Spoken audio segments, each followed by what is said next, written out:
Actually, today I'm going to explain experiment 4 EDA or exploratory data analysis. The main aim is to perform the data pre-processing and exploratory data analysis on the Iris dataset using the Python. For this experiment, I have used Python libraries such as Panda, SciPy, Matplotlib, and Seaborn. The main operations were performed in each 15 questions. The first question is to remove the irrelevant color column. We have a column called color, but it's not required for our analysis. So we remove it. Here I have used the function drop, which is to remove the entire color column. And x is equal to 1, which means we are removing a column. And int is equal to 2, which means it is directly changes made in the original data frame. And head, which displays the first 5 rows defaultly. Next, second question is to remove the duplicate rows. Duplicate rows means the same record is repeated more than once. So drop underscore duplicates, which removes the repeated rows. Again, int is equal to true, which modifies the original data frame. And shape tells us the number of rows and columns remaining. The third question is renaming the class to the category. Here the column name class is changed into category. I have used a rename function. This makes the column name clearer and easier to understand. Next, fourth question is to remove the missing value rows.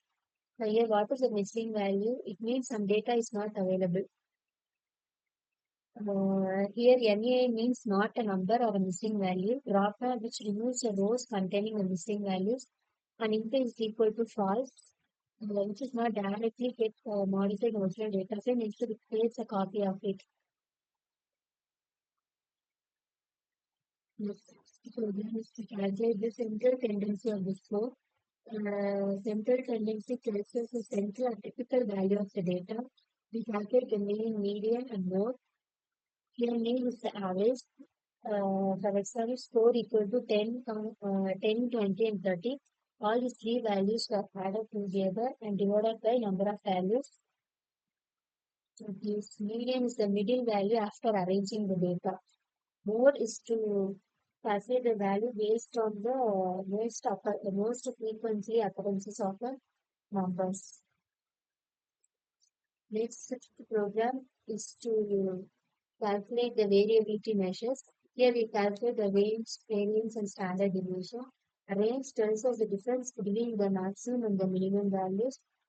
The formula is range equal to max minus mean. Next, variance, which tells us how much the values vary from the mean. Next, standard deviation, which also measures the spread of the data. Smaller standard deviation means the values are closer to the mean. Large standard deviation means values are most spread out. The seventh question is to calculate IQR, which means interquartile range. First, we calculate Q1, which is 25th percentile. Then we calculate Q3, which is the 70th percentile. Formula used here is Q3 minus Q1. Next, eighth program to calculate the Z-score. Z-score tells us how far a particular value is from mean in terms of standard deviation. If Z-score equal to 0, then the value is around the mean. If it's a positive, then it is above the mean. Negative, then the value is below that mean. Z-score is also used for the outlier detection. Next, ninth program is plotting the correlation weakness. This is one of the important visualization operation.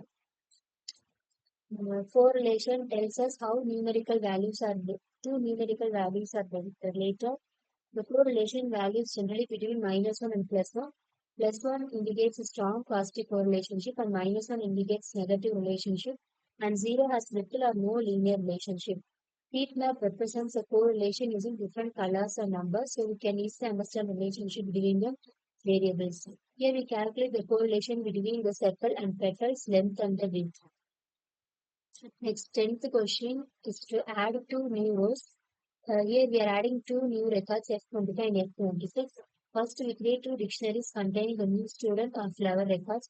Then we convert them into a data frame using pd.data frame and pd.concat, which combines the new rows with the existing data frame.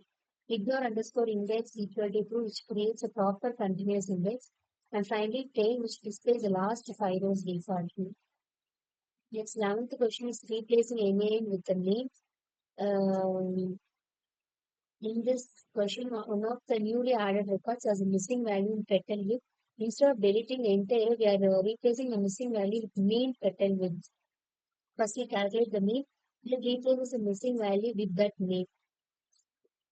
Next, 12th question is to predict outliers using the box plot.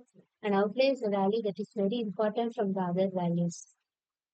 Mm, What's a box plot? It shows the minimum Q1 median, Q3 maximum and possible outliers. Here we use a box plot to visually identify unusual score values. Next, 13 program is to remove the outliers using IQR. Um, Here we calculate the lower and upper limit based on this formula. After that, any value below the lower limit or upper limit is considered as outlier. Then we keep only values within the limits. After removing the outliers, we calculate the new IQR and display the another box plot. Here DF copy is used so that the original data frame remains unchanged. We will perform outlier removal. Next 14th question is to remove the outliers using Z-score. Here we use the Z-score method to detect outliers and first we calculate Z-score for every score. And then we use apps to consider the both positive and negative Z-score. This experiment keeps values where absolute Z-score less than 3 so that the value of absolute Z-score of 3 or more treated as outliers and removed. After that, new Z-score is calculated and the box plot is displayed again. Difference between Q13 and Q14. Where Q13 is the IQR method, Q14 is the Z-score method. Both methods are used to detect and remove the outliers.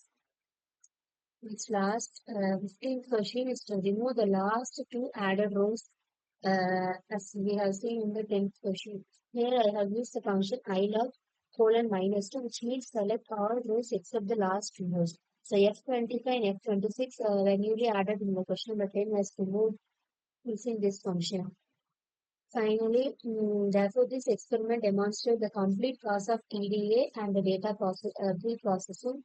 We started removing the irrelevant columns in duplicate records. Then we renamed the columns and handled the missing values and calculated the IQR, Z score, mean, median, mode, range, etc. And we have used heat map to study the correlation and box plot for detecting the outliers. And finally, we remove the temporal records that we have added. Thus, the IDS dataset was successfully cleaned, analyzed, and prepared for further data analysis and machine learning applications. Thank you.